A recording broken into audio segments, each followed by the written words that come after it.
नमस्कार मित्रांनो, आज आमच्याकडे सुयोग कर्डिले आलेले आहेत, ज्यांच्याकडे 3.5 लाख कोंबड्या आहेत यावेळेला. आणि ते आमचं BSFLचं सेटअप बघायला आलेत आणि त्यांच्यासाठी आम्ही पूर्ण सेटअप एक्सप्लेन करतोय, स्टार्ट टू फिनिश. कसं करायचं, काय करायचं, किती उत्पन्न येतं, आमचा सेटअप कसा आहे आणि काय खर्च आला. ओके, तर सगळ्यात पहिले आपण बघूया. सध्या आम्ही BSFची अंडी तयार करत नाही. आम्ही अंडी हैदराबादहून 2-4 वेंडर आहेत त्यांच्याकडून मागवतो. अंडी बसनी येतात, ओव्हरनाईट बसनी आले की सकाळी येऊन आपण पिकअप करतो. सकाळी पिकअप झाल्यावर काय करायचं बघा, ही अंडी अशा प्रकारचे ट्रेमध्ये हॅचिंगला पडतात. आता हॅचिंगला पडतं म्हणजे काय बघा, या ट्रेमध्ये 50% वाळलेलं हे शेण म्हणजे भुगा आलेलं आणि 50% आपलं सोयाबीनचं काय गव्हाचं भूस आहे. हे दोन्ही मिक्स करून एक चाळणी तेव्हा ठेवायची. याला ताकाने किंवा पाण्याने गच्चवलं करायचं. असं करायचं की पिळलं की पाणी पडलं पाहिजे. आणि नंतर हे अंडी आणि भुसाचं मिश्रण येतं आपल्याला पॅकिंगमध्ये, त्याच्यावर टाकायचं आणि नंतर ह्याच्यावर सोडून द्यायचं. हे सोडलं की साधारण 3 दिवसांनी ह्याच्यामध्ये आळ्या निघतात. या आळ्या निघाल्या की त्या आळ्यांचा एकदम सूक्ष्म साईज असतो, म्हणजे एका तांदूळाच्या दाण्यामध्ये 50-100 आळ्या बसतील असा साईज असतो. 5 दिवस याच ट्रेमध्ये त्यांना वाढू द्यायचं. त्यांना खायला जे ताक आणि गव्हाचं भूस असतं आणि शेण असतं तेवढं पुरतं. 5 दिवसानंतर आपण याला इथे ट्रान्सफर करतो. 6व्या दिवशीच रात्री म्हणजे 7व्या दिवशी सकाळी या आळ्यांचं साईज या साईजचं येतं बघा. इथे या साईजच्या आळ्या येतात इथे. त्यानंतर त्यांना वरून फीड करता येतं.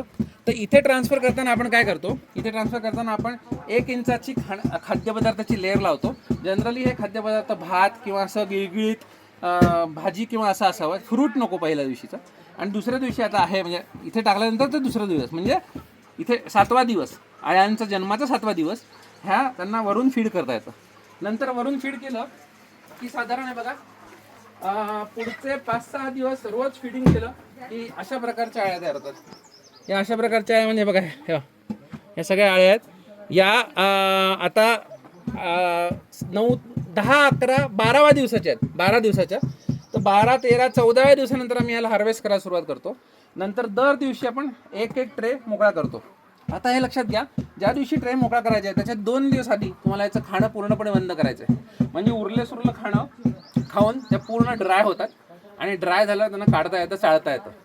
नंतर काय करायचं, स्कूपनी म्हणजे चमचे आहेत आमच्याकडे, त्यांनी हे उपसून आपल्या टोपलीत घ्यायचं. टोपली नेऊन तिकडे चाळण्याची पद्धत आहे.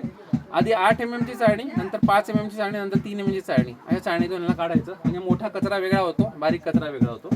आणि नंतर यांना थोडा सेट होऊ द्यायचं. म्हणजे कचरा वर येतो, आळ्या खाली जातात.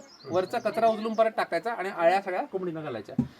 तर हे बघा, हे आमचं 11 फुटाचे बेड आहेत, 2 फुटाची विड्थ आहे. या बेडमध्ये साधारण 22 स्क्वेअर फीट आहे. तर पर स्क्वेअर फीट आम्ही 1 ग्रॅम अंड देतो. थोडंसं जास्त मरतूक होते म्हणून थोडंसं 25 ग्रॅम अंडी याच्यात टाकतो. ओके, नंतर 25 ग्रॅम अंड्यातून आम्हाला कमीत कमी 50 किलो आळ्या येतात आणि जास्तीत जास्त 75 किलो आळ्या येतात. म्हणजे 1 ग्रॅम अंड्यातून साधारण 2 ते 2.5 किलो आळी मिळते असा अंदाज आहे आमचा. ह्याच्यावर हे सगळं त्याच्यावर अवलंबून आहे खाद्यपदार्थ कुठला आहे. आता आमच्या खाद्यपदार्थामध्ये चिकन असतं, बेकरी प्रॉडक्ट असतात, कधी कधी मटण असतं, कधी कधी मासे असतात, कधी भात, हे सगळं असतं. जर बियर किंवा बार्ली वेस्टवर हे केलं तर कदाचित एवढा उतारा येत नाही, कारण त्यांना एकाच प्रकारचं मोनोटोनस खाद्य मिळतं. पण तुमचं खत आहे हे जास्त सिम्पल होतं, चाळायला एकदम सोपं होऊन जातं. आमचं जे आहे ते चाळायला अवघड होऊन जातं. आता चाळण्याची प्रक्रिया बघूया. चाळण्याची प्रक्रियेमध्ये इकडे पुन्हा चाळणी चालू आहे आता. या प्रक्रियेमध्ये बघा, हे 5 mm ची जाळी असते. या 5 mm ची जाळीमध्ये आधी आळ्या टाकून इकडून चाळल्या की फक्त आळ्या खाली पडतात. याच्या आधी एक 8 mm ची जाड जाळी असते, ही अशी किंवा ही अशी खाली.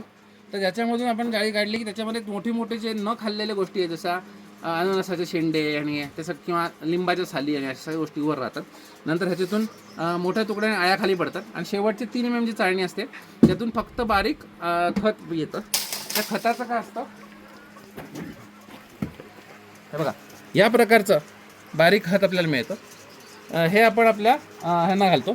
जर तुमचं हे सबस्ट्रेट खूपच ओलं राहिलं म्हणजे आळ्यांनी पूर्ण खाल्लं नाही तर बघा, आळ्या काढताना त्याच्याबरोबर असे तुकडे येतात आणि असे तुकडे आले की तुमच्या आळ्या एकदम प्युअरली बाहेर पडत नाहीत. पण हे सुद्धा तुम्ही कोंबड्यांना टाकू शकता. हे सुद्धा कोंबड्या आवडीने खातात. त्यामुळे हा पूर्ण पार्ट कोंबड्यांना जाईल आणि हा पूर्ण पार्ट हा खत म्हणून आपल्याकडे जाईल. हे बघा, हॉटेलचा कचरा आणणं आणि ट्रान्सपोर्ट करणं ह्याच्यामध्ये बऱ्यापैकी खर्चिक आणि असं काम आहे की ज्याच्यात हातांनी तो कचरा टाकायचा असतो.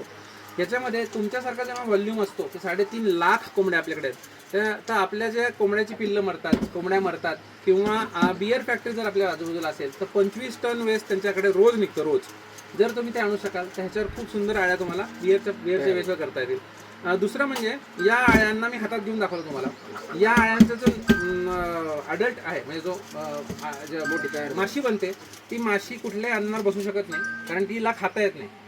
तर त्यामुळे ती आळी माशी मोठी होऊन फक्त अंडी देते आणि मरून जाते. तिचं 5च दिवसाचं आयुष्य आणि तिला त्यामुळे काय होतं ह्या आळ्या कुठलेही रोग पसरवत नाहीत. उलट कोलाई किंवा बऱ्याचशा बॅक्टेरियांना या आळ्या संपवून टाकतात त्यामुळे ते रोग पसरत नाहीत. मुख्य म्हणजे आणि खाद्यपदार्थाचं पूर्ण विघटन होऊन जातं.